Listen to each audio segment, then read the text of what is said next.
Assalamu alaikum students, welcome to computer graphics lecture. In today's lecture, as we are discussing about line drawing algorithms, and in the previous lecture we discussed one of the line drawing algorithm, that was DDA line drawing algorithm, and in today's lecture we will talk about Bresenham's line drawing algorithm. So in Bresenham's line drawing algorithm, what happened, given the starting and ending coordinate of a line, जो ब्रेसेनहम line drawing algorithm होता है, it is similar to DDA algorithm.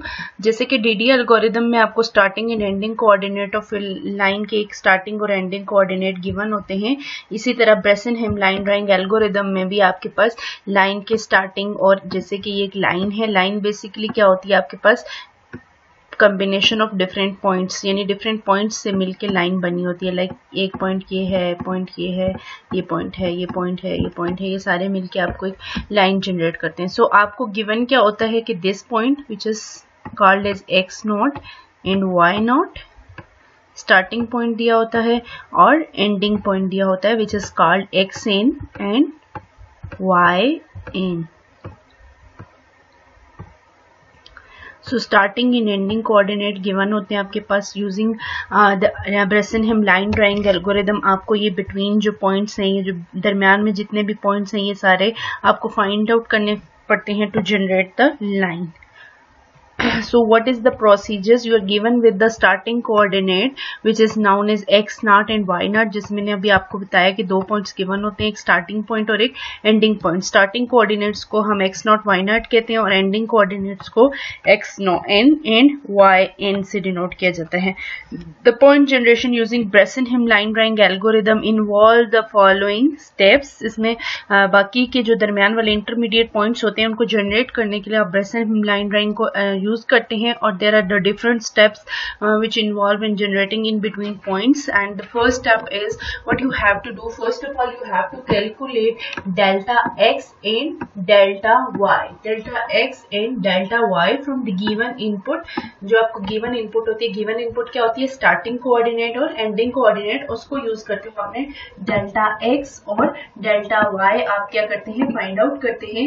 These parameters are calculated as, इनको आप कैसे calculate करते हैं, delta x को आप कैलकुलेट करते हैं final value of X that is X N minus the initial value of X that is X naught. इनका डिफरेंस जो होता है वो डेल्टा एक्स होता है. इसी तरह आप डेल्टा वाई कैलकुलेट करते हैं which is Y N minus Y not. After calculating delta X and delta Y, what you have to do in the step 2, you calculate the decision parameter PK. आपने सबसे पहले delta X delta Y calculate किया, उसके बाद आप जो है second step में आप क्या करते हैं, you calculate the decision parameter that is denoted by the PK. And how you calculate this parameter, here is equation to calculate the decision parameter. It is 2 pk equals to 2 delta y minus delta x. delta y delta x आपने first step में calculate कर दिए, आप उनको यहाँ पे put करेंगे और pk की वैल्यू कैलकुलेट कर लेंगे. So in the third step, what you will do, after finding the value of decision parameter, you make decision based upon the decision parameter. क्या करते हैं, आपने decision parameter find कर लिया pk which is called pk. इस pk की base पे आप क्या करते हैं, decision लेते हैं कि आपके जो next points हैं वो क्या होंगे. आपके जो current points हैं उसको यूज करते हुए आप pk निकालते हैं एंडिंग और स्टार्टिंग कोऑर्डिनेट को यूज करते हुए, और pk की बेस पे आप डिसीजन लेते हैं कि आपने अगला पॉइंट आपका क्या होगा. ठीक है. So suppose the current point is X के एंड वाई के. करंट पॉइंट जो आपका, जिस पॉइंट पे आप इनिशियली इस टाइम पे हैं, उसको हम एक्स के वाई के कह देते हैं. And the next point is X K plus Y K plus 1. ठीक है, x K plus 1 and Y K plus 1. ये आपके पास के सिंपल नोटेशंस हैं कि ये आपने यूज करनी है. आपके जो करंट पॉइंट्स हैं that is X K Y K, और आपके जो नेक्स्ट पॉइंट्स हैं that is X K plus 1 and Y K plus 1. These are the notations which we will use, and based upon this decision parameter PK we will decide the values of this K X K plus 1 and Y K plus 1. So there are 3 possible values of pk. Either pk will be less than 0, either it will be greater than 0, or it will be equal to 0. So there could be 3 possibilities. So coming here is the case 1. If pk is less than 0, अगर आपका pk जो है that is less than 0, तो तब आपने क्या करना है, what you have to do is you will calculate pk plus 1, यानी next decision parameter आप कैसे find करेंगे, using this equation, that is pk जो आपकी pk की previous value है plus 2 delta y, इसको यूज करते हुए आप pk plus 1 कैलकुलेट करेंगे, और xk plus 1 यानी नेक्स्ट पॉइंट आप कैसे फाइंड करेंगे, सिंपली जो आपकी करंट xk की वैल्यू है उसमें आप 1 ऐड कर देंगे, और yk plus 1 y का जो नेक्स्ट पॉइंट है वो कैसे कैलकुलेट करेंगे, simply it will remain as it is like it was previously, यानी इट विल रिमेन yk ही, इसमें आप कोई एडिशन वगैरह नहीं करेंगे, it will remain the same until this condition is satisfied. And the second case is कि if pk is greater than or equal to 0, अगर ग्रेटर देन 0 है तब भी आपने, अगर ग्रेटर देन 0 है तब भी आपने ये वाले इक्वेशंस को सेटिस्फाई करना है और इन इक्वेशन से फाइंड आउट करना है, और अगर आपका ग्रेट इक्वल टू 0 है इन दैट केस भी आपका यही वाले इक्वेशंस आपको आप यूज करेंगे. सो pk plus 1 आप कैसे कैलकुलेट करेंगे in this case, using the previous value of pk plus 2 delta y minus 2 delta x, और xk plus 1 क्या होगा आपका xk plus 1, यानी आपकी xk की जो प्रीवियस वैल्यू है उसमें आप 1 ऐड कर देंगे, और yk plus 1 में भी आप yk plus 1 करेंगे, यानी y की जो नेक्स्ट वैल्यू वो कैसे फाइंड करेंगे कि प्रीवियस वैल्यू में 1 ऐड कर देंगे. ठीक है, so this is the procedure. In step number 4, what you will do is keep repeating the step 3 until the end point is reached. आपको starting coordinate शुरू में दे दिया, ending coordinate दे दिया, तो आपने ये जो दरमियान वाला प्रोसीजर है कि आपने x में एक ऐड करते जाना है, y में एक ऐड करते जाना है, या सिर्फ x में एक ऐड करना है, depend upon the value of pk. तो ये आपने कब तक रिपीट करना है, जब तक कि आप उस एंडिंग, आपका एंडिंग पैरामीटर नहीं आ जाता. ठीक है, या फिर आपकी जो नंबर ऑफ आइट्रेशंस हैं वो डेल्टा x माइनस 1 नहीं हो जाती. ठीक है, फॉर एग्जाम्पल अगर डेल्टा की x की वैल्यू 5 आ गई तो 5 माइनस 1 यानी आपको 4 आइट्रेशंस करनी पड़ेंगी. ठीक है, so this was the algorithm. So let's understand this algorithm using a simple problem and see how this algorithm works. Calculate the point between starting coordinate, that is 9 and 18, and ending coordinate that is 14 and 20. मैंने कहा आपको दो चीजें given होती हैं, the starting coordinate और ending coordinate, यहाँ पे आपको वो दे दिए गए. अब आपने ब्रेसन-हेम एल्गोरिथम को यूज करते हुए in between points find out करने और फिर आपने लाइन को ड्रा करना है. So here is a solution. Starting coordinate को हमने x0 y0 कह दिया, x0 is equal to 9 and y0 is equal x0 और y0 कह दिया.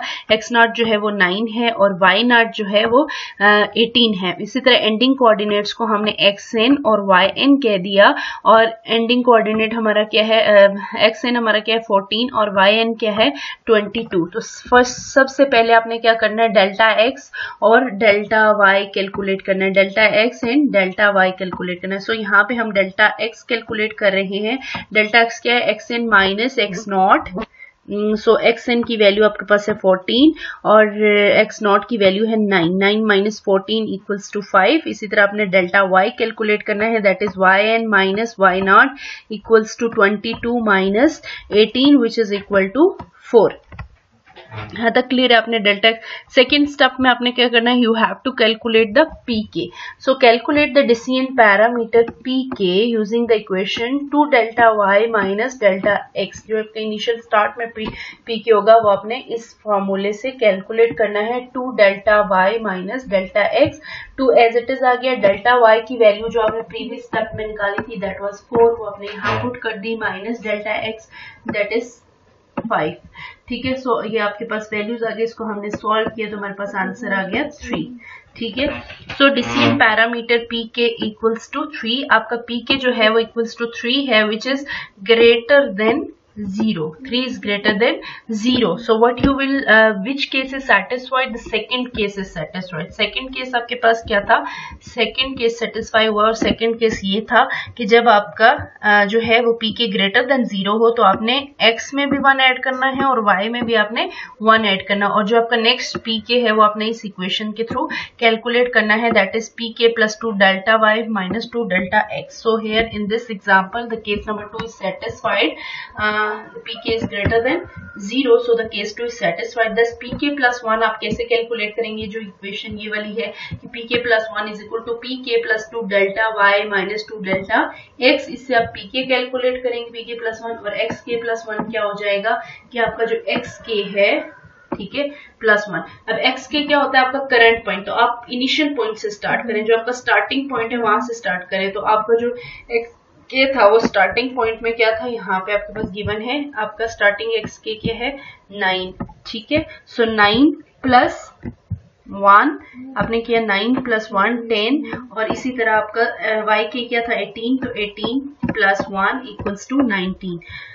Similarly, step 3 is executed until the end point is reached, or number of iteration is equal to 4, that is 5 minus यहाँ पे delta x की value की base पे आप number of iterations निकालते हैं. ठीक है, सो यहाँ पे आप देखें, यहाँ पे क्या हो रहा है कि आपके पास ये pk है, आप pk प्लस 1 है, xk plus 1 and xyk plus 1. So initial value जो आपकी xk plus 1 की xk की है, that is 9 and 18. Based upon these two values we calculate the pk. हमने वो डेल्टा x डेल्टा y निकाल के pk निकाला था. तो इनिशियल pk हमारे पास क्या आया था? 3. पिछली इक्वेशन में हमने निकाला 3, which is greater than 0, which is greater than 0. So what we will do, we will simply add 1 into this 9 and we get 10, and similarly we add 1 in 18, we get 19. Again we calculate the pk plus 1 using these two values, using the equation of the second case. So we get the pk plus 1 value is 1. Now we have pk 1. pk आपका क्या हो गया? 1, which is also greater than 0. So what you will do, you will simply add 1 into 10, you get 11, or 1 plus 19 you get 20. ठीक है, so again आप क्या करेंगे? pk plus 1 calculate करेंगे using the same formula, because the case 2 is satisfied, you will use the formula of case 2. Here the pk you calculate is minus 1. So in this iteration, based upon this value of pk which is less than 0. So now it comes to case number 1. In case number 1, what you have to do, you have to add 1 in x. So आपका x क्या था? Previously x आपका था 11, अब क्या हो गया? आपका x 12 हो गया, और जो आपका y होगा उसमें आप कोई एडिशन नहीं करेंगे, it will remain the same. So 20 remains 20. Clear? Now you again calculate pk plus 1, but in this time, at this time you will calculate pk plus 1 using the equation of first case, which is pk plus 2 delta y, simply the value of pk which is minus 1 plus 2 delta y plus 2 into delta y is 4. 2 4s are 8 minus 1, it will be 7. Okay, so you calculate, so 7 is again greater than 0. We will it satisfied the second case, और second case में अपने क्या करना है? Simply add 1 into x. x was 12, now it become 13, and y was 20, now it become 21. ठीक है, x में भी आपने 1 ऐड किया और y में भी आपने 1 ऐड किया, तो ये 21 हो गया, और x आपका जो है वो 13 हो गया. Again आपने pk plus 1 calculate किया using the second case equation for pk plus 1. So that is 5, which is also greater than 0. Again the second case is satisfied, and आपके पास क्या आ गया? 14. इसमें भी आपने 1 ऐड किया, इसमें भी आपने 1 ऐड किया, तो ये 22. So this was the end point. ये हमारा क्या था? एंड पॉइंट था, इसलिए हम बस यहाँ पे जाके स्टॉप कर देंगे. इससे आगे फिर हमने pk plus 1 कैलकुलेट किया, लेकिन मजीद हम x की वैल्यूज को इंक्रीज नहीं करेंगे, क्योंकि हमारे पास क्या हो गया? हमारा वो एंड पॉइंट आ गया है जो हमें गिवन था. अब हम इन पॉइंट्स को ज्वाइन करेंगे, स्टार्टिंग पॉइंट एंडिंग पॉइंट भी है, और इन बिटवीन जो पॉइंट्स थे, ये वाले पॉइंट्स, ये भी हमने फाइंड आउट कर लिए हैं ये पॉइंट्स. तो इनको यूज करके हम लाइन ड्रॉ कर सकते हैं. तो फर्स्ट पॉइंट हमारा क्या है? 9. ये आपका 10 है, तो 9 विल बी समवेयर यहाँ पे कहीं आपका 9 होगा, और इधर आपका क्या है, ये 20 है तो पहला पॉइंट क्या था 18, तो यहाँ पे कहीं आपका 18 है, इन दोनों को मिलाया तो यहाँ पे आपका पहला पॉइंट बनता है। यानी इसको अगर मैं यहाँ से इधर ले जाऊं, इसको इधर ले जाऊं, तो ये यहाँ पे आपका फर्स्ट पॉइंट बनता है, दैट इज 9,18। सेकेंड पॉइंट आपका क्या था 10, ये 10 की लाइन से यहाँ पे पॉइंट जा रहा है, और y पे आपकी वैल्यू क्या थी 19, सो ये 19, इस तरह सारे पॉइंट्स को कंबाइन किया, और ये वाला जो आपका पॉइंट है दैट इज लास्ट पॉइंट आपका क्या आया था 14, और इधर से आपका क्या था 22, ठीक है, 14,22। सो इन सारे पॉइंट्स को हमने आपस में कंबाइन किया तो हमारे पास क्या आ गया, एक लाइन ड्रा हो गई, ये जो आपके सामने है। So advantage of Bresenham line drawing algorithm, यहाँ पे कुछ एडवांटेज लिखे हुए इस एल्गोरिदम के। The advantage of Bresenham line drawing algorithms are, let me